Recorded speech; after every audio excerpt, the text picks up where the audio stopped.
வணக்கம் நேர்களே, இது ஷர்மிளா டாக்கீஸ். நான் உங்கள் டாக்டர் ஷர்மிளா. இன்னைக்கு நம்மளோட சிறப்பு விருந்தினரா இணைஞ்சிருக்கிறாரு திமுகவை சேர்ந்த அட்வொகேட் அலீம் அல் புகாரி அவர்கள். வணக்கம் தோழர். வணக்கம். அமைச்சர் ஆதவ் அர்ஜுனா இன்னைக்கு எதிர்க்கட்சி தலைவர் திரு உதயநிதி ஸ்டாலின் மீது கடுமையான விமர்சனங்கள் வச்சிருக்கிறார். பெண்களை ஆபாசமாக பேசக்கூடியவர்களுக்கெல்லாம் எங்க தலைவர் இனிமேல் ஏன் பதில் சொல்லணும்? இனிமேல் தலைவர் அவருக்கு பதில் சொல்ல மாட்டாரு. எதுவா இருந்தாலும் அமைச்சர் பெருமக்கள் நாங்க ஒரு 4 பேர் இருக்கோம், நாங்க தான் பதில் சொல்லுவோம் அப்படின்னு சொல்லியிருக்கிறாரு. உண்மையிலேயே 2 விஷயங்களுக்காக இது ரொம்ப வேடிக்கையா இருக்கு. பெண்களை ஆபாசமாக பேசினார்னு உதயநிதி மீது குற்றம் சாட்டக்கூடியவர்கள் தங்கள் தலைவர் 30 வருட திரை வாழ்க்கையில என்னெல்லாம் கடந்து வந்தாரு அப்படிங்கறத திரும்பி பார்க்கணும். இன்னைக்கு இருக்கக்கூடிய தலைமுறைக்கு இரட்டை அர்த்தை வசனங்கள், வக்கரமா பேசுறது, இதுக்கெல்லாம் ஒரு அகராதியே விஜய் படங்களை வச்சு போடலாம் அப்படிங்கிறது ஒரு பக்கம் இருக்கு. இன்னொரு பக்கம் ஒரு சட்டமன்ற எதிர்க்கட்சி தலைவர் கேட்கக்கூடிய கேள்விக்கு முதலமைச்சர் பதில் சொல்ல மாட்டாரு, சொல்ல வேண்டிய அவசியம் இல்ல அப்படின்னு சொல்றத எப்படி பாக்க? அதாவது முதலில் அரசியலில் ஆதவ அர்ஜுனா முதற்கொண்டு எல்லாருமே எனக்கே ஜூனியர்ஸ் தான். திமுக நான் ஜூனியர் அப்படின்னா இவர்கள் எல்லாம் நம்மளுக்கே ரொம்ப ஜூனியர் தான். அரசியலில் ஃபர்ஸ்ட் டைம்ல எலெக்ஷன்ல நின்று ஜெயிச்ச உடனே ஃபர்ஸ்ட் டைம்லயே அமைச்சர் ஆயிட்டா இப்படிதான் மரக்கலண்ட பைத்தியம் மாதிரி பேச தோணும். ஏன் அப்படின்னா அவையுடைய மரபு என்பது என்ன? இந்த அவை நடவடிக்கைகள் நேரலை செய்யப்பட்டதற்கு பின்னால் அல்லது அதை நம்ம வீடியோ காட்சியா பார்க்க ஆரம்பித்ததற்கு பின்னால் ஜெயலலிதா காலத்துல இருந்து பார்க்கிறோம். ரொம்ப தெளிவாக பார்க்கறது எப்படின்னா, ஜெயலலிதா அவர்கள் விஜயகாந்துக்கு மத்தியில நடந்ததை பார்த்திருக்கிறோம். நம்முடைய தலைவருக்கும் எடப்பாடி பழனிசாமி அவர்களுக்கு மத்தியில நடந்தது. அவர் முதலமைச்சரா நம்ம எதிர்கட்சியா, அவங்க எதிர்கட்சியா நம்ம முதலமைச்சரா, இந்த ஒரு கிட்டத்தட்ட ஒரு 15 ஆண்டுகளாக கிட்டத்தட்ட பார்த்துட்டு வர்றோம். இந்த நேரலை காட்சிகளை எல்லாம் பார்த்துட்டு வரோம். அதுல பல்வேறு காலகட்டங்கள்ல தகுதி உள்ள தலைவர்கள் முதலமைச்சராக இருந்தார்கள், தகுதியுள்ள தலைவர்கள் எதிர்க்கட்சி தலைவர்களாக இருந்தார்கள். கேள்விகள் கேட்கப்பட்டது, பதில்கள் பெறப்பட்டது. எப்போது தகுதியற்ற யாராவது ஒருத்தர் தலைவராகவோ எதிர்க்கட்சி தலைவர், அதாவது முதல்வராகவோ எதிர்க்கட்சி தலைவராக மாறுறாங்களோ, பதில் இல்லாதவர்களுக்கு ஏற்கனவே எங்களுடைய எதிர்க்கட்சி தலைவர் சொன்னதை போல முன்ஜாமீன் பெற்றுவிட்டு முன்கூட்டியே முதலமைச்சருக்கு முன்ஜாமீன் போடுகிறார் அமைச்சர் என்று நேற்று எதிர்க்கட்சி தலைவர் சொல்லிட்டார். ஸோ அப்போ பதில் சொல்ல தெரியலங்கிறது இப்போ முன்கூட்டியே வர்ற, அதுக்கு தான் உங்களுக்கு தைரியம் இருந்தால் நீங்கள் எதிர்கொள்ளுங்கள் அப்படின்னு சொல்லிட்டார். அப்ப நான் என்ன கேட்கிறேன்னா, சம்பந்தம் இல்லாம பேசாத பொழுது, அவைக்கு சம்பந்தம் இல்லாத எதையுமே பேசாத பொழுது, உங்க அப்பா எங்க காணோம் அப்படின்னு எங்களுக்கும் சம்பந்தம் இல்லாமலாம் பேச தெரியும் அப்படின்னு சொன்னாரு. அதுக்கு என்ன சொல்ல வந்தாருன்னா, நீங்க எந்த லெவல்ல பேசினாலும் எனக்கும் எந்த லெவல்லையும் பேச தெரியும்னு சொன்னாரு. அப்ப அதெல்லாம் சும்மாவா ஆதவ அர்ஜுனா? வெறும் வாய்ஸாவடாலா? அதெல்லாம் உங்களால் தான் சொன்னாரு இல்ல அப்படின்னு சொன்னா, வெறும் பேசுனதுக்கே இப்படி இவ்வளவு பொங்குறாரு ஆதவ அர்ஜுனா. இவருடைய ராணிப்பேட்டை மாவட்ட செயலாளர் ஒரு பெண்ணை நீ பெரிய ஆள் ஆகணும் அப்படின்னு சொன்னா, நீ எனக்கு வீடியோ கால் பண்ணு அப்படின்னு சொல்லி அந்த பெண்ணுடைய மறைவு உறுப்புகளை எல்லாம் காட்ட சொல்லி பார்த்துட்டு அதை வீடியோ கால் ரெக்கார்டிங் எடுத்து வச்சுக்கிட்டு யாரும் இல்லை, ஆதவ அர்ஜுனாவுடைய சொந்த மாவட்ட செயலாளர், ராணிப்பேட்டை மாவட்ட செயலாளர். இதே டிவிகே போலீஸ் எஃப்ஐஆர் போட்டிருக்குது. அதுல உண்மை இருக்க போய் தான் இந்த பவ்யலட்சுமி அப்படிங்கிற இந்த பொண்ணுக்கு எஃப்ஐஆர் போட்டிருக்கிறாங்க. அப்ப அடிப்படையிலேயே நீங்கள் அமைச்சர்களாக இருக்கக்கூடிய தகுதி இழக்கிறீங்களே இப்படி ஒரு கேவலமான கட்சி நடத்துறதுக்கு. அப்ப பேசாம ரிசைன் பண்ணு. ஒரு வார்த்தை, அவர் வாயால் பேசாத வார்த்தைக்கே முதலமைச்சர் பதில் சொல்ல முடியாத அளவுக்கு உத்தம புருஷன் என்பது உண்மை என்றால் அப்படியே துடிச்சு போயிருவாரு, எங்க முதலமைச்சர் பதில் சொல்ல வேண்டாம் அப்படின்னா, நீங்க செஞ்சிருக்கக்கூடிய அசிங்கத்தை உங்கள் கட்சி பெண் நிர்வாகி, இதுல பியூட்டியே அதுதான். அந்த பவ்யலட்சுமி யாருன்னா ஆதவ அர்ஜுனாவுடைய கட்சியின் பெண் நிர்வாகி. அப்ப அந்த எஃப்ஐஆர் எடுத்து படிச்சு பார்த்தா முடை நாற்றம் வீசுகிறது. எஃப்ஐஆர் போட்ட கேஸ் ஏதோ சும்மா புகார் போட்ட கேஸ் கூட கிடையாது. இவனுடைய மாவட்ட செயலாளர் மேல எஃப்ஐஆர் போட்டிருக்குது. அவனை அரசு கூட பண்ணாம சுத்த வச்சிருக்கிறீங்களே, உங்களை மாதிரி ஆட்களை அவைக்குள்ளே அனுமதிக்க கூடாது அப்படிங்கிற முடிவுக்கு வரலாமா? உங்களை மாதிரி அசிங்கங்களை அவை முன்னாலேயே பார்க்க கூடாது என்ற முடிவுக்கு வரலாமா? ராஜினாமா பண்ணுங்க வெக்கம் கெட்டவர்களே என்கின்ற முடிவுக்கு வரலாமா? என்னடா காமெடி பண்றீங்க? கேட்கிற கேள்விக்கு நிர்மல்குமார் சொல்றாரு, சட்டமன்றத்துக்கு வர தகுதியை உதயநிதிக்கு இல்ல அப்படிங்கிற மாதிரி நிர்மல்குமார் பதிவு பண்றாரு. சொந்த அக்கா மகளோடு ஒருவர் அமர்ந்திருப்பதை அன்போடு பேசிய நிர்மல்குமாருக்கு தகுதி வந்துருச்சோ? கேட்கிறேன். உயர் நீதிமன்றத்தில் நிர்மல்குமார் மன்னிப்பு கேட்டதெல்லாம் மறந்துட்டீங்களா தம்பி? நீதிமன்றத்தில் போய் நீங்க பிஜேபியில் இருந்த காலகட்டத்திலையும் அதிமுக இருந்த காலகட்டத்திலையும் நீங்கள் கொச்சையாக பேசியதற்காக நீதிமன்றங்களில் மன்னிப்பு கேட்ட வரலாறு எல்லாம் மறந்து விட்டதா உங்களுக்கு? அப்ப எம்எல்ஏ நிக்கிறதுக்கே தகுதி இல்லையே. தகுதியை பத்தி யாரெல்லாம் பேசுறது பாரு. எனக்கு ஃபிகர் முடியாத கூட பிரச்சனை இல்லை, நீ எல்லாம் அட்வைஸ் பண்ற மாதிரி ஆயிடுச்சு பாத்தியான்னு சொல்லுவான்.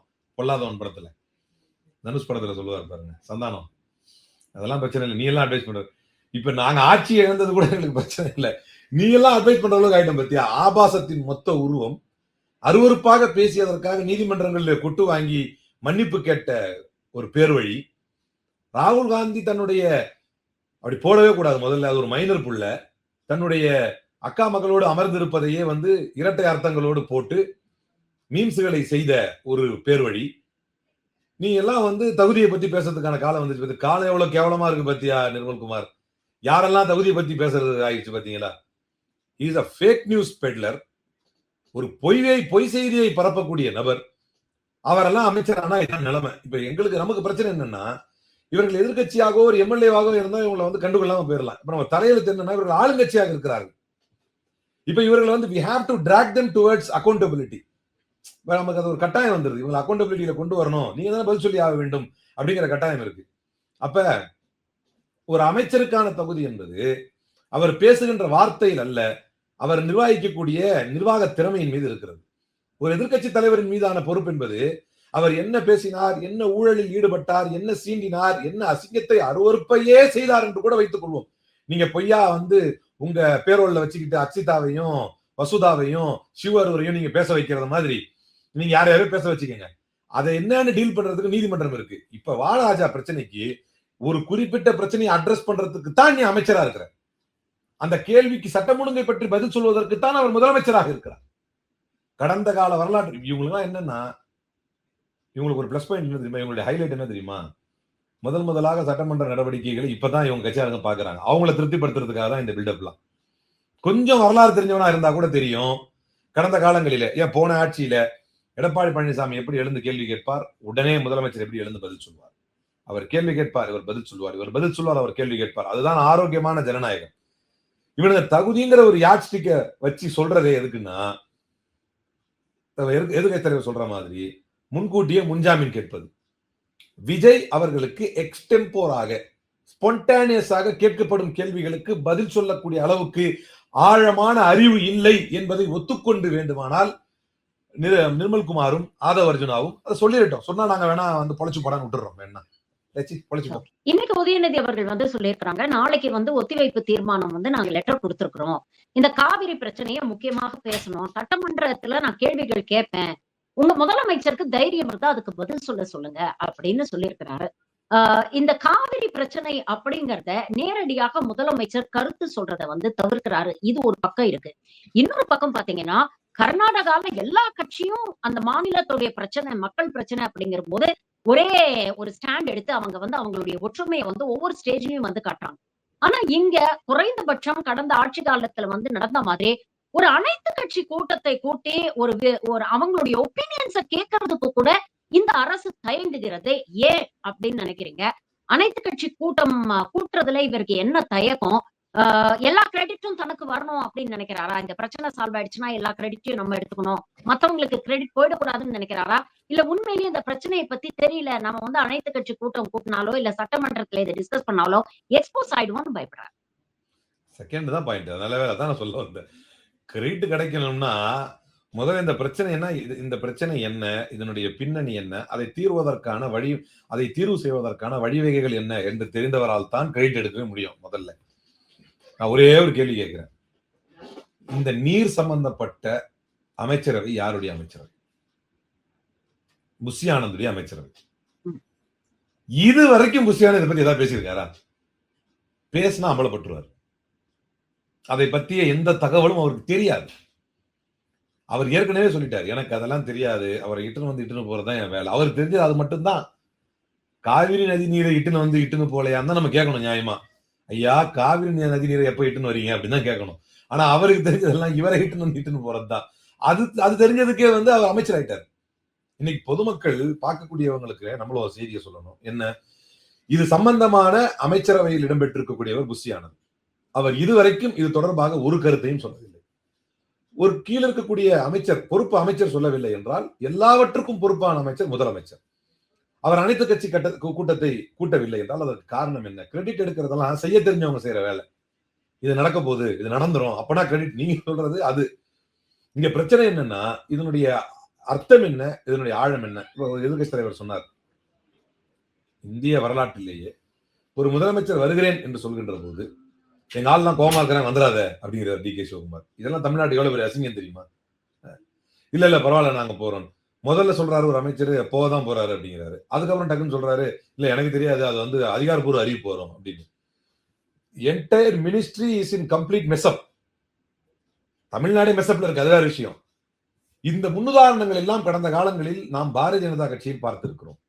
All good comes from Modi, but Modi is not responsible for anything that cos wrong என்று கார்டியன் எழுதியது. ஏதாவது நல்லது நடக்காத நல்லது எல்லாம் வடநாட்டில் இப்போ விஜய் தளபதின்னு போட்டு பாடிட்டு இருக்கானுங்க. இங்கிலீஷ்ல ஃபேக் நியூஸா பரப்பிட்டு இருக்காங்க நடக்காதது எல்லாம். இங்க நடக்கிறதுக்கு கூட விஜய் பொறுப்பெடுக்க காணும். ஒரே ஒரு தைரியமா நம்ம என்ன சொல்லலாம் அப்படின்னா, இது பகுத்தறிவு மண். விஜய் நினைச்சிட்டு இருக்காரு மோடி மாதிரி நம்மளும் நம்முடைய கவர்ச்சியின் மூலமா தான் ஜெயிச்சு வந்துட்டோம், அந்த கவர்ச்சியை வச்சு மீண்டும் பலமுறை ஜெயித்து விடலாம் என்று. ஒருபோதும் இல்லை. கவர்ச்சி என்பது உங்களுக்கு ஆயுதம். ஆனால் உங்களுக்கான வாக்கை மக்கள் கொடுத்ததற்கான ஒரே காரணம், நீங்கள் வளர்ச்சியை பற்றியும் எழுச்சியை பற்றியும் மாற்றத்தின் அரசியலையும் உங்களை நம்பி வந்த இளைஞர்களுக்கு கொடுத்தீர்கள். அந்த வாக்குறுதியை கொடுத்தீங்க. இன்னைக்கு இதே மோடி ஆட்சியில் கொடுக்கப்பட்ட எத்தனையோ வாக்குறுதியில மக்கள் மறந்துட்டாங்க. ஏன்னா அவருடைய கவர்ச்சியும் அந்த இந்துத்துவ வெறியும் அவருடைய மனசை வந்து மறக்கடிச்சிருது. ஆனால் விஜய் ஆட்சியில் மீன்பிடி காலம் அல்லாத மற்ற காலங்களில் இருக்கக்கூடிய மீனவர்களுக்கு விஜய் கொடுத்த வாக்குறுதி 8,000 ரூபாயில் இருந்தது 20,000 ரூபாயாக மாற்றுவோம்னு. இன்னைக்கு அந்த பாயிண்ட துல்லியமா பிடிச்சி 1,000 ரூபாய் 6,000 ரூபாயாக இருந்தது 7,000 ரூபாயாக மாற்றுவோம் என்று அமைச்சர் பேசக்கூடிய பாயிண்ட துல்லியமா பிடிச்சி கேட்கிறான்னா, இது பகுத்தறிவு மாநிலம். நீ தப்புலாம் தப்பிச்சு ஓட முடியாது. நான் மீண்டும் சொல்கிறேன், இவங்களா என்னமோ பெரிய வாய்ஸாவடால் பேச்சு. மீண்டும் சொல்றேன், எங்க ஆளுக்கு அது பேச வராது, எங்களை மன்னிச்சு விட்டுருங்க அப்படின்னாச்சு போங்க அப்படின்னு வேணா விட்டுறோம். மற்றபடி இந்த சீன்லாம் வேணாம். உங்களுக்கு தகுதி இல்ல, தகுதி பற்றி பேசுவதாக இருந்தால் பட்டியலிடுவோமா? தகுதி அப்படிங்கிற ஒரு குறிக்கோளை வச்சுக்கிட்டு தகுதியின் அடிப்படையில் தான் ஒரு சட்டமன்றத்துக்கு நுழைய வேண்டும் என்று சொன்னால் ஆதவர்ஜனாவுடைய தகுதி என்ன, புஸ்ரி ஆனந்துடைய தகுதி என்ன, நிர்மல்குமாருடைய தகுதி என்ன, எல்லாவற்றுக்கும் மேலாக முதலமைச்சருடைய தகுதி என்ன? அவருடைய சொந்த மனைவியே அருவருப்பா பேசுனதுக்கே உதயநிதிக்கு தகுதி இல்லை என்று ஆதவர்ஜனா சொல்லுவார் என்றால், அவர் அருவருப்பாக நடந்து கொண்டார் என்று அவர் கட்டிய மனைவியே புகார் தந்திருக்கிறார். அவர் விஜய்க்கு தகுதி இருக்கா? நம்மளா சொல்றோம், கோர்ட் ரெக்கார்ட் சொல்லுது. ஒரு நடிகையுடன் திருமணத்துக்கு மீறிய தகாத உறவில் இருந்தார். இது என்னது? இதுக்கு பேர் சுதந்திர போராட்டமா? ஆதவர்ஜனா, இதுக்கு பேர் சுதந்திர போராட்டமா? அதை சுட்டிக்காட்டி அதை நீங்கள் செய்ய வேண்டாம் என்று நான் கேட்டேன். அப்படி கேட்டபோது சரி என்று சொன்னவர், நான் திருத்திக் கொள்கிறேன் என்று சொன்னவர் மீண்டும் அதே நடிகையோடு அதே தொடர்பில் இருக்கிறார். சொன்னது யாரு? அவருடைய கட்டிய மனைவி. இப்போது சொல்லுங்கள், யாருக்கு தகுதி இருக்கிறது, யாருக்கு தகுதி இல்லை? அவர் உதிக்காத வார்த்தைக்கு, அவர் சொல்லாத ஒரு வார்த்தைக்கு எதிர்க்கட்சி தலைவருக்கு தகுதி இல்லை என்றால், விஜய் செய்த செயலுக்கு தகுதி இருக்கிறதா?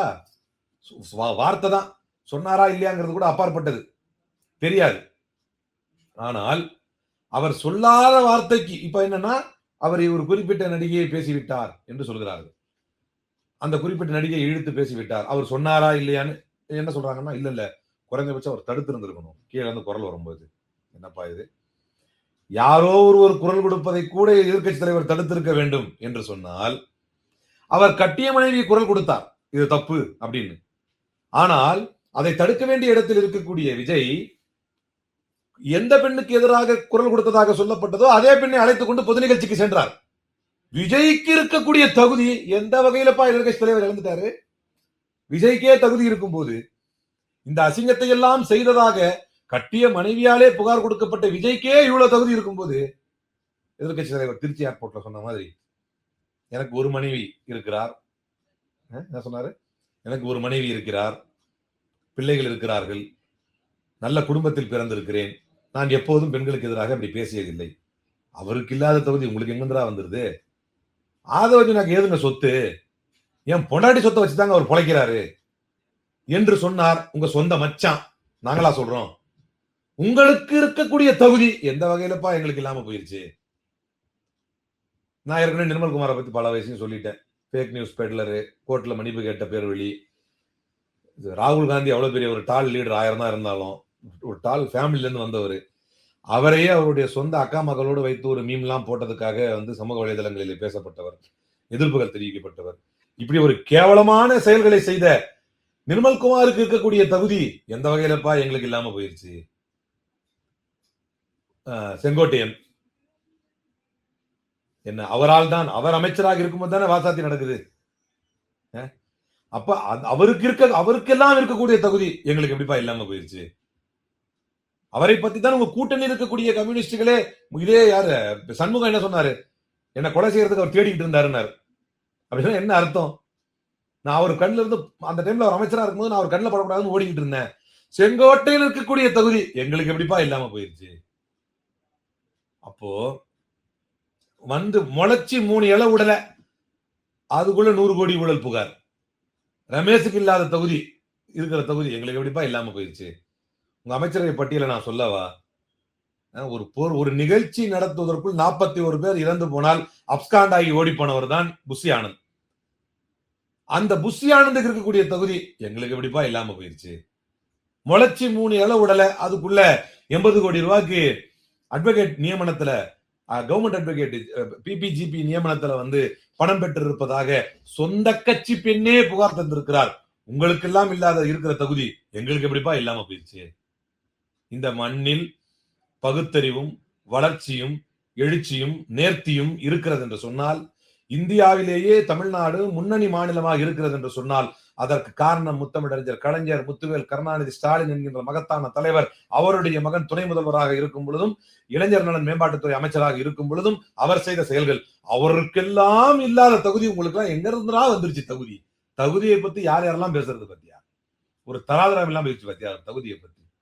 ஒரு சாதாரண ட்வீட்டை போட்டுட்டு ஜெஞ்சி புரட்சி மாதிரி வெடிக்க வேண்டும் அப்படின்னு பெரிய புரட்சியாளர் ஒரு பேசிட்டு ஒரு அற்ப எஃப்ஐஆர் விழுந்ததுக்காக அந்த ட்வீட்டை அழிச்சிட்டு ஓடுன உங்களுக்கு இருக்கக்கூடிய தகுதி வருகின்ற காவல்துறை பண்ணிருக்காரு அப்படின்னு சொல்றாரு.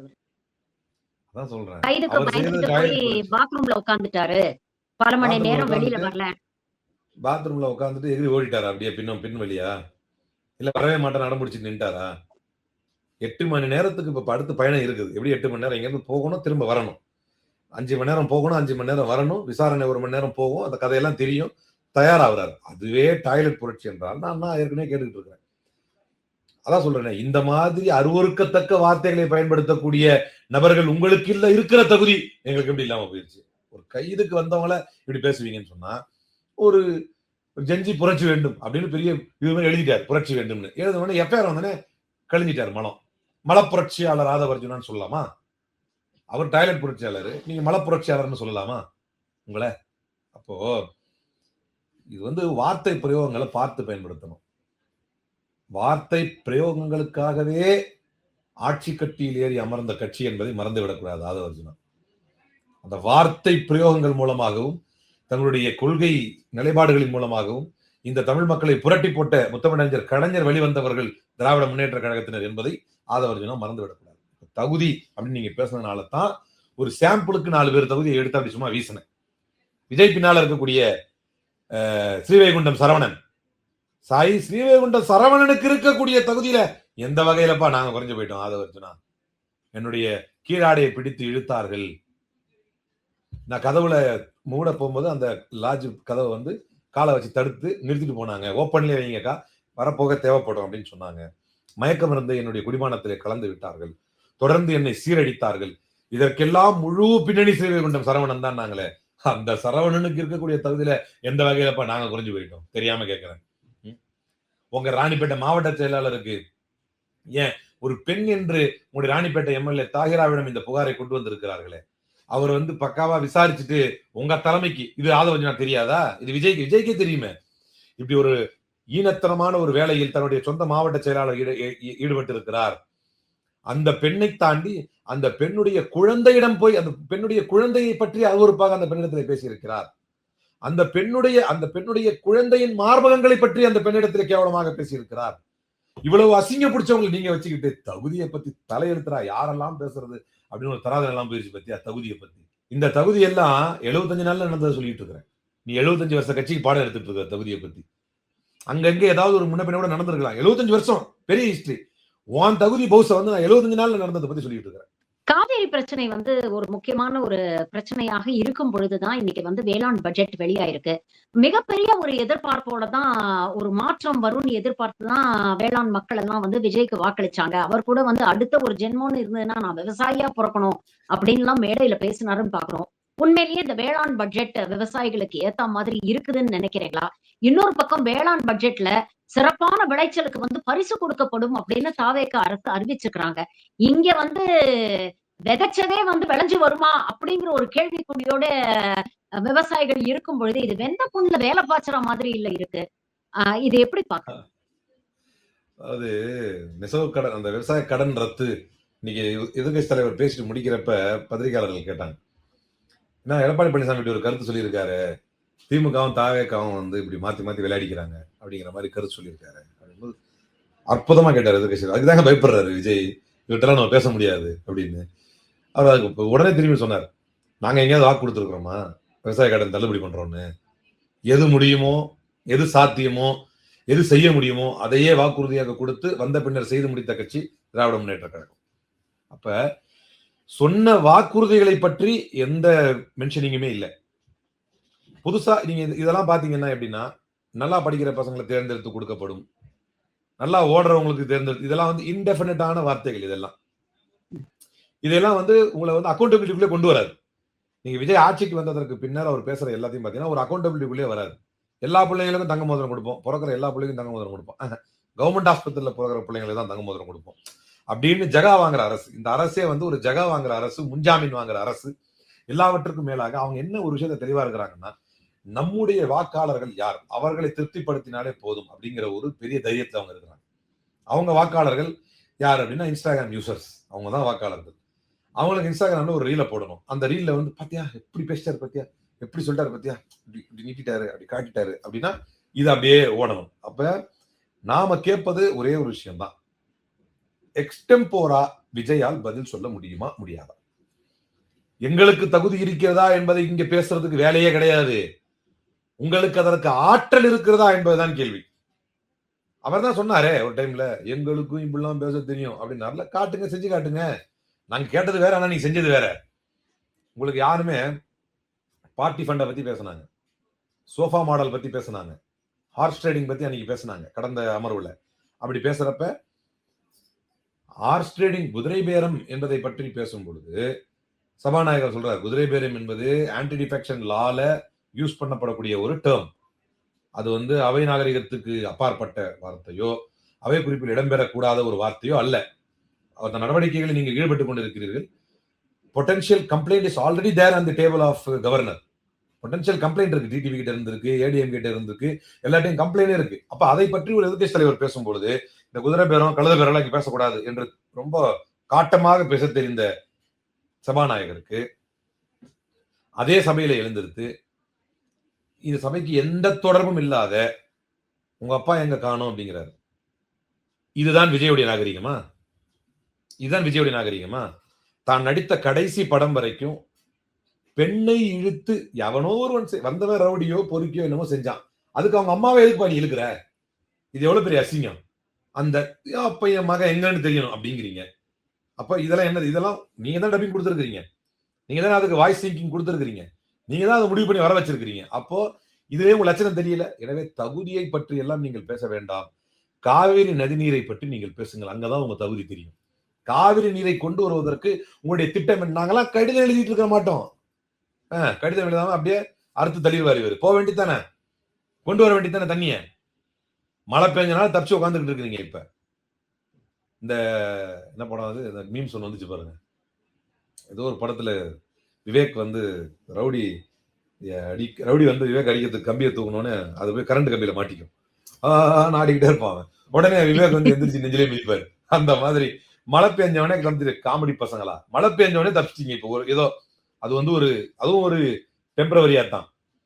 நான் இப்ப சமீபத்துல எரவாஞ்சேரிங்கிற ஊருக்கு போயிருந்தேன். அதுக்கு பக்கத்துல போயிட்டு பம்பு செட்ல குளிக்கலான்னு நானும் நம்ம கூட தம்பி அனீஸ் இருப்பான் 2 பேரும் போயிட்டு, நமக்கு அதுதான் ரொம்ப பிடிக்கும். எப்பயாவது போனா கிராமங்கள்ல போவோம் அப்படின்னு. பம்பு செட்ல குளிக்கலாம். கடந்த காலங்கள்ல எல்லாம் போயிருக்கிறேன். பக்கத்து பக்கத்து ஊர்களெல்லாம் ஏனங்குடி போயிருக்கிறேன். அங்கெல்லாம் எப்ப போனாலும் அந்த மாதிரி குளிப்போம். போனா எங்க பார்த்தாலும் வறண்டு போய் கிடக்கு.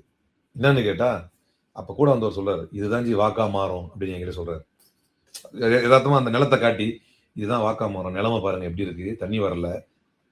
போனோம். போனா போர்ல வந்து ஒரு போர்ல போனா சரியா வரல. அப்புறம் இன்னொரு போர் போன தண்ணி வந்தது. அப்ப வந்தோடனே அவர் அந்த இலவச மின்சாரம் பத்தி இதெல்லாம் சொல்லிட்டு இருந்தார். சொல்லிட்டு தண்ணி வந்தது. வந்த உடனே நான் என்ன பண்ணேன், பல்லு விளக்குனேன். காலையில பல்லு விளக்கிட்டு சரி தண்ணி தான் வந்துகிட்டு இருக்குன்னு பல்லு விளக்கிட்டு பாக்குறேன். பல்லு பாதியில விளக்கிட்டு இருக்கும் தண்ணி நின்றுச்சு.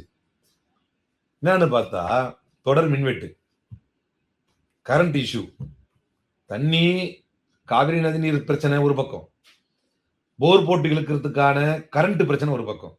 அந்த இடத்தில் தான் நிஜமா நம்ம எல்லாம் சிட்டியில இருக்கிறோம், நம்மளுக்கு தெரியாதுல்ல, அந்த இடத்தில் நிஜமாகவே அந்த விவசாயியுடைய கஷ்டத்தை நம்ம புரிஞ்சுக்கிட்டோம். இதற்கு பதில் சொல்லுங்கள் விஜய் அவர்களே. அப்ப எனக்கு அந்த ஒரு நேரம் அந்த அப்படி ஒரு ஏமாற்றம் வரும் பார்த்தீங்களா, நமக்கு நல்லா அபண்டன்ஸா இங்க வாட்டர் இருக்கு, நமக்கு பிரச்சனை இல்லை. டக்குன்னு ஒரு தண்ணி அந்த மாதிரி ஒரு வயக்காட்டுல தண்ணி நின்றுச்சுன்னா நமக்கு ஒரு ஃபீல் வருதுல்ல, ஒட்டுமொத்த வாழ்வாதாரமே அந்த தண்ணி தான் இருக்கக்கூடிய விவசாயிகளுக்கு எப்படி இருக்கும். அது ஒரு அந்த சின்ன ஒரு கம்பேரிசன் பண்ணி பார்த்துக்கிட்டேன். ரொம்ப திடுக்குன்னு ஆகி போச்சு நம்மளுக்கு தண்ணி நின்ற உடனே. அப்ப கரண்ட்டும் இஷ்யூவா இருக்குது, தண்ணியும் இஷ்யூவா இருக்குது. விவசாயிகளுக்கு அவ்வளவு வாக்குறுதிகளை அள்ளி வீசிய விஜய் அவர்கள் விவசாயிகளின் எதிரியாக மாறி இருப்பதை எதிர்கட்சி தலைவர் அவர்கள் கேள்வியாக எழுப்பியதற்கு, அதை மடைமாற்றம் செய்வதற்குத்தான் பேசாத பேச்சுக்கு வழக்கை போட்டார்கள். காவிரி நீர் பிரச்சனையை விஜயால் தீர்க்க முடியாது. காவிரி நீர் என்று வந்தாலே தொடர்ந்து அதற்கு சட்ட போராட்டம் நடத்தி, குறைஞ்சபட்சம் அந்த விவசாயிகள், பாதிக்கப்பட்ட விவசாயிகள் இன்னைக்கு போராடுறாங்க. சட்ட இது செக்ரட்டேரியட் வாசல்ல அவங்க போராடினாங்க. டெல்லிக்கு போகும்போது பாதியில மகாராஷ்டிரால அவங்கள இடைமறித்து அவங்கள திருப்பி அனுப்பியிருக்காங்க. அட்லீஸ்ட் விவசாய சங்க தலைவர்களை கூப்பிட்டு வச்சு அவங்க கிட்ட பேசி, இதுதான் பிரச்சனை, என்னால முடிஞ்சதை நான் பண்றேன், கொஞ்சம் பொறுத்துக்கங்க அப்படின்னு ஆறுதலா ஒரு 4 வார்த்தை பேசுறதுக்கும் ஏன் தயங்குறாரு? அவங்களை சந்திக்க கூட மறுக்கிறாரு.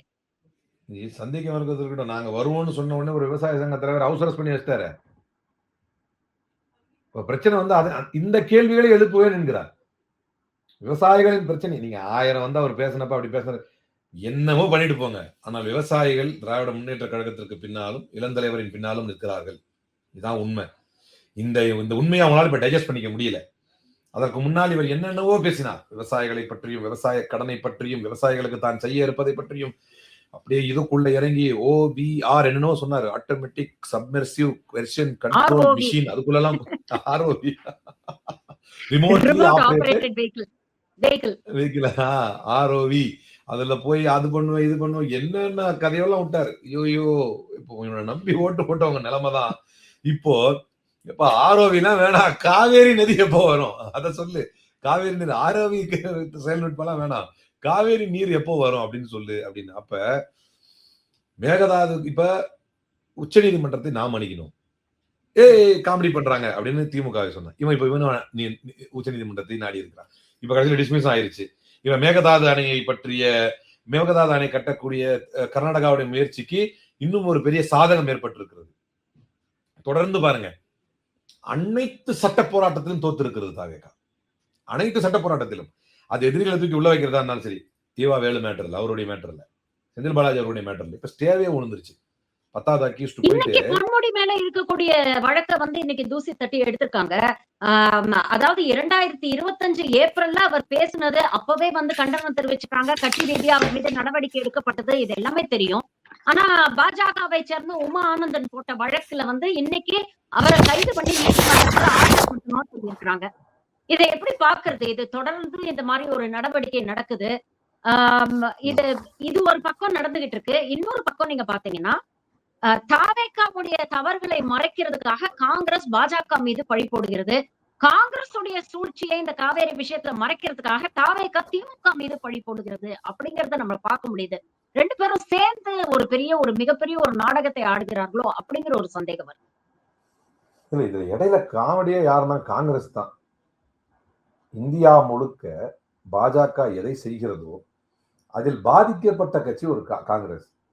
அதே பேட்டர்ன்ல தமிழ்நாட்டில் ஒருத்தர் செஞ்சுட்டு இருக்கானே, அவனுக்கு நம்ம சப்போர்ட்டா நின்னா அது ஒரு வரலாற்று பிழை ஆயிடாதாங்கிற குறைந்தபட்ச அறிவு கூட இல்லாமல் யார் யாரெல்லாம் இந்த தாவேக்காவிற்கு வந்து நம்ம சப்போர்ட் பண்ணணும் என்று போராடினார்களோ, பிரவீன் சக்கரவர்த்தி, மாணிக் தாகூர், இந்த 2 பேருக்கும் அடுத்தடுத்து வந்த முக்கிய பதவிகள். இவருக்கு மாநில தலைவர், அவருக்கு ராஜ்யசபா எம்பி. இப்படி கொடுத்தாருங்க. எனக்கு ஒண்ணுமே புரியலங்க. இது எப்படி பண்ண போறாங்க? நிறைய காங்கிரஸ் நண்பர்கள் என்கிட்ட பேசுறாங்க. சீரியஸ்லி இன்னைக்கு ஒருத்தர் வந்தார், ரொம்ப பிரபலமான காங்கிரஸ் நண்பர். இன்னைக்கு ஒருத்தர் வந்தார். இதெல்லாம் என்ன நடக்குதுன்னு எனக்கு புரியல. ஏன்னா செல்வ பெருந்தகை அவர்கள் இருக்கும்போது அவர் திமுக சாதகம் அடிக்கிறார் ஆகுன்ட்டாங்க. சரி, இப்ப நீங்க என்ன பண்ணிட்டு இருக்கிறீங்க? முதலாளியை மாத்திருக்கீங்க. அப்போ கடைசி வரைக்கும் சேவகரா தான் இருக்க போறீங்க. முதலாளியை மாத்திருக்கிறீங்க. சரி, இதற்கு முன்னர் நீங்கள் ஏற்றுக்கொண்ட முதலாளி திமுகவாவது கொள்கையில் உங்களுக்கு தோழனாக இருந்த முதலாளி. இப்ப இருக்கிற தோழன் யாருன்னு சொன்னா, இப்ப இருக்கிற முதலாளி யாருன்னு சொன்னா, உங்களுடைய எதிரியோடு கொள்கை உறவு வைத்திருக்கக்கூடிய முதலாளி. இந்த டைவர்ஷனல் டாக்டிக்ஸ், பழைய tactics, BJP tactics, blame game, diversional tactics. இது எப்படி இருக்கு? நான் இப்ப உதாரணத்துக்கு இப்ப சமீபத்தில் நடந்த விஷயம், இப்ப பொன்முடி அவர்களுடைய வழக்கு இது எல்லாத்தையும் அசிங்கப்படுவாங்க பாருங்க. ஏவா வேலு மேட்ரு, உச்ச நீதிமன்றம் போய் அதை வந்து திரும்ப அந்த எல்ஓசியை வந்து இது பண்ணணும் அப்படின்னு போனாங்க. போன போது அபிஷேக் மனு சிங்வி பேசிட்டாரு. நம்ம தரப்புல இருந்து முகுல் ரோஹத்கி வாயை கூட திறக்கல. அவருடைய வாதத்தை வைக்கிறதுக்கு முன்னாலே அதான் பண்ண முடியாது போன் தூக்கி போட்டாங்க. எவ்வளவு பெரிய அசிங்கம் தெரியுமா இது? அந்த வழக்குல செந்தில் பாலாஜி அவர்களுடைய வழக்கிலே இப்ப இந்த குதிரை பேரம் 35 கோடி ஆகுன்னானுங்கல்ல, அதுல ஒரு 10வது அக்யூஸ்டாக இருக்கக்கூடிய சேதுராஜ் என்ன போட்டிருக்காரு, என்னை நிர்பந்தித்து செந்தில் பாலாஜி பெயரை உன்னுடைய ஸ்டேட்மெண்ட்ல சொல்லணும் என்று என்னை கட்டாயப்படுத்தினார்கள். அப்படி நீ செய்யல அப்படின்னு சொன்னா உன் பையனை, நீ பெத்த பையனை இந்த வழக்குல சேர்த்துருவோம் என்று சொன்னார்கள். நான் ஒரு லாட்ஜில் இருந்தேன். அங்கிருந்து என்னை தூக்கிட்டு வந்து வேற லாட்ஜில் வச்சு ஏற்கனவே இந்த லாட்ஜில் வந்து சமன் கொடுத்ததாக காட்டி அந்த சமனை வாங்கினாங்க என்றெல்லாம் வாதத்தை முன்வைத்த போது அதை ஏற்றுக்கொண்ட நீதிபதிகள், தலைமை நீதிபதியுடைய அமர்வு என்ன பண்ணுச்சு அப்படின்னு சொன்னா, ஒட்டுமொத்த வழக்கையே ஸ்டே பண்ணிடுச்சு. இன்னைக்கு கடைசி கட்டமா வந்து அவர் கையெழுத்து போட்டுக்கிட்டு இருந்த கேஸும் வந்து ரிலாக்ஸ் ஆகி போச்சு. D1ல கையெழுத்து போட்டுக்கிட்டு இருந்தாரு, அதுவும் ரிலாக்ஸ் ஆகி போச்சு. கேஸ் இன்வெஸ்டிகேஷன்லேயே வந்து ஸ்டே ஆகி போச்சு. எல்லாமே முடிஞ்சு போச்சு. இப்ப எதிர்க்கட்சி தலைவர் இந்த அதனால நீங்க இந்த வழக்கு விஷயங்கள்லாம் நீங்க அப்படியே பார்த்துட்டு வந்தீங்கன்னு வைங்களேன், ரொம்ப அசிங்கம். அன்மானந்தம் கேஸ் எடுத்துக்கங்க, அனிதா ராதாகிருஷ்ணன் கேஸ் எடுத்துக்கங்க, இங்க அந்த சூரிய வினோத்குமார் கேஸ் எடுத்துக்கங்க, இதெல்லாம் ஒரு பக்கம். ஓட் அதிகார் யாத்ரா, நான் காங்கிரஸ் உடைய மானஸ்தர்களுக்கு தான் இதை கேட்கறேன். எனக்கு அதான் புரியல. ஓட் அதிகார் யாத்ரா அப்படின்னு ஒரு யாத்திரை செஞ்சார் நம்ம தலைவரும். இங்க இருந்து போய் அதுக்கு இந்தியிலாம் பீகார்ல பேசினார். அப்போ அந்த ஓட் அதிகார் யாத்ரா மக்கள் மன்றத்தில் பெரிய எழுச்சியை பெற்றது.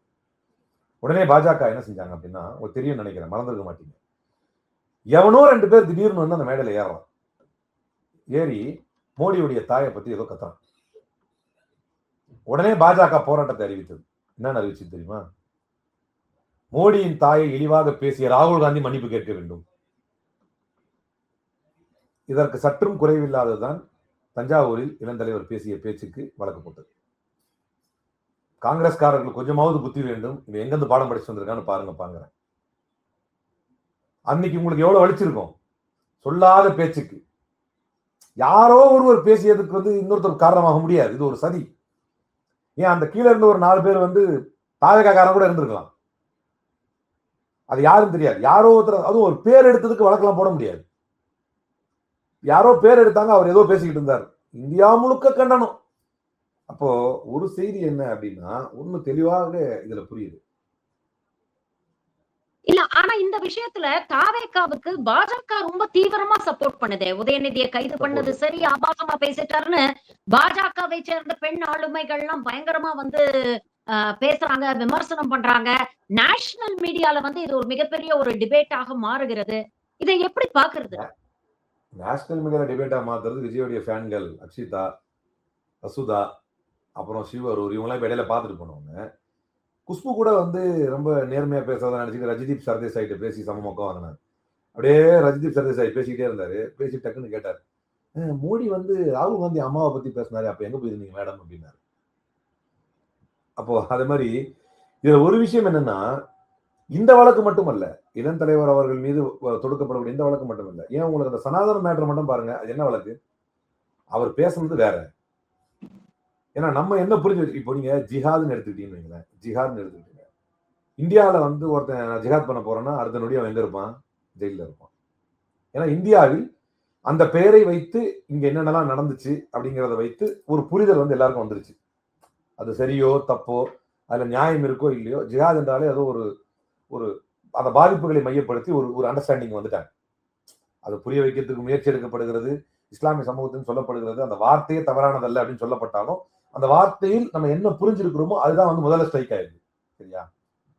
ஆனா இதுவே அரபு நாடுகள்ல போய் ஜிஹாதுனீங்கன்னா அவன் நாட்டை பாதுகாக்கிறதுக்கான ஆர்மியில இருக்கிறவனுக்கு பேரே முஜாஹித் தான் வச்சிருப்பான். ஜிஹாத் பண்றவன் அப்படின்னு தான் வச்சிருப்பான். அந்த நாட்டுக்கு வேற அர்த்தம், நம்ம நாட்டுக்கு வேற அர்த்தம். நம்ம என்ன அதை இத சமூக கால ஓட்டத்துல அந்த பயணத்துல நாம என்ன பாதிப்புகளை அடைந்திருக்கிறோம், என்ன புரிந்திருக்கிறோம் என்பதை வச்சுதான் ஒரு வார்த்தையை நம்ம புரிஞ்சுக்கிறோம். வடநாட்டுல சனாதனம்னா மேபி இந்துயிசம் அப்படின்னு கூட அவங்க எடுத்துக்கலாம், பியூரான இந்து மத கொள்கைன்னு எடுத்துக்கலாம். ஆனால் தென் தமிழ்நாட்டிலே சனாதனம் என்றாலே ஏற்றத்தாழ்வு, ஒருத்தருக்கு ஒருத்தர் வந்து குறைத்து மதிப்பிட்டு பார்ப்பது, ஒருத்தரை வந்து சுப்பீரியாரிட்டி இன்ஃபீரியாரிட்டி பார்ப்பது, இப்படிதான் நம்ம புரிஞ்சு வச்சிருக்கோம். இந்த வார்த்தை வந்து அந்த பிராந்தியத்தில் எப்படி பயன்படுத்தப்படுகிறது, அவர் பேசின வார்த்தை வெறும் சனாதனம் அப்படிங்கிறது தான். ஆனால் Amit Malviya IT national head of BJP அப்ப போடுறாரு, Udhayanidhi is calling for genocide against 80% Hindus, அப்படி ஒரு வார்த்தையே இல்லை அதுல. இப்ப இவ்வளவு பெரிய தலைவரை இதுவரை அவர் 2 முறை வழக்கு ரீதியாக பெருமளவில் பேசப்பட்டார். 2மே வடிகட்டப்பட்ட, ஜம்மு காலத்தில் வடிகட்டப்பட்ட கேவலமான பொய். 2மே பாசிஸ்டுகளால் தான். ஒன்று பாஜக, இன்னொன்று தாவேகா. 2மே பாசிஸ்டுகளால் தான். அப்ப இந்த மாதிரி இந்த பேட்டனே முழுக்க முழுக்க தாவேகாவுடைய பேட்டனே வந்து பிஜேபி ஸ்டைல்ல இருக்கும்போது காங்கிரஸ் அப்படி அங்க என்னதான் பண்ணிட்டு இருக்குது அப்படிங்கிறது சத்தியமா எனக்கு புரியல. அது பிளேம் கேமா இருந்தாலும் சரி, விக்டிம் கார்டா இருந்தாலும் சரி, விக்டிம் கார்டு உடனே விக்டிம் கார்டு விஜய் பார்த்துட்டாங்க, என்ன இதா சொல்லிட்டாங்க. அவருடைய பாட்டே பாத்தீங்கன்னா பிஜேபி ஸ்டைல் தான் பாட்டு. தன்னந்தனியாளு நீ ஏளனமா பாரு, கொஞ்சம் நவந்தேன்னா 8 கோடி பேருனா என்ன தனியாள்னு ரொம்ப ஏளனமா பாக்குறாங்க. மக்களே, நான் உங்களை நம்பிதான் இருக்கிறேன், அவங்கள நீங்களே பாத்துக்கீங்க. இதெல்லாம் யார் ஸ்டைல் தெரியுமா? நான் ஏழைத்தாயின் மகன் என்பதால் காங்கிரஸ் என்னை கேவலமாக பார்க்கிறது. இது எல்லாம் அதே ஸ்டைல் தான். ஸோ ஒரு விஷயம் நான் ரொம்ப ரொம்ப உறுதியா இருக்கேங்க, மன மகிழ்ச்சியோட இருக்கேன். பாஜக மீண்டும் மீண்டும் அடுத்தடுத்த தேர்தல்களில் வலுவாகத்தான் வந்தது. காரணம், அவர்கள் சொன்ன வாக்குறுதி நிறைவேற்றினார்கள். அவங்க வந்து நாங்க இந்துத்துவால இதெல்லாம் செய்வோம், நாங்க பாபர் மசூதி இடத்தில் ராமர் கோயிலை கட்டினோம், நல்லதோ கெட்டதோ அவன் என்ன வாக்குறுதி கொடுத்தானோ அதை நிறைவேற்றினான். ஆனால் நீ என்ன வாக்குறுதி கொடுத்தாயோ முதல் நாள்ல இருந்து தோத்துட்டு வர்ற. அதை மக்கள் பாக்குறாங்க. You are getting exposed. உங்களை ஆட்சியில் அமர வைப்பதற்காக நீங்கள் அனுப்பப்படவில்லை, உங்களுக்கு எங்களுடைய ஆதரவு சக்திகளை தலைவர் அனுப்பவில்லை, மாறாக உங்களை அம்பலப்படுத்துவதற்காகத்தான் அனுப்பினார், உங்களை ஆள்வதற்காக அனுப்பவில்லை. சோ அம்பலப்பட்டுக் கொண்டிருக்கிறார்கள். காவிரி நீர் விஷயமாக நாளை மீண்டும் உங்களை அம்பலப்படுத்துவார். அங்க வந்துகிட்டு நீ தகுதி தராதரன்னு 1000 கதை பேசினாலும் மக்கள் உங்களை கவனித்துக் கொண்டிருப்பார்கள். முன்கூட்டியே ஏவி போட்டு தப்பிக்கலான்னு அதை நினைக்க வேண்டாம். பல்வேறு விஷயங்களை இன்னைக்கு எங்களோட பகிர்ந்துட்டீங்க. நாளைக்கு சட்டமன்றத்தை எதிர்பார்த்துதான் ஒட்டுமொத்த தமிழ்நாடு இருக்கு. எவ்வளவு சூறான காரசாரமான விவாதங்கள் வரப்போகுது, முதலமைச்சர் விஜய் எதிர்கட்சி தலைவர் உதயநிதி ஸ்டாலின் கேட்கக்கூடிய கேள்விகளுக்கு பதில் சொல்றாரா இல்லையா அப்படிங்கறத பொறுத்திருந்து பார்ப்போம். Thank you so much for joining தொடர். நன்றி.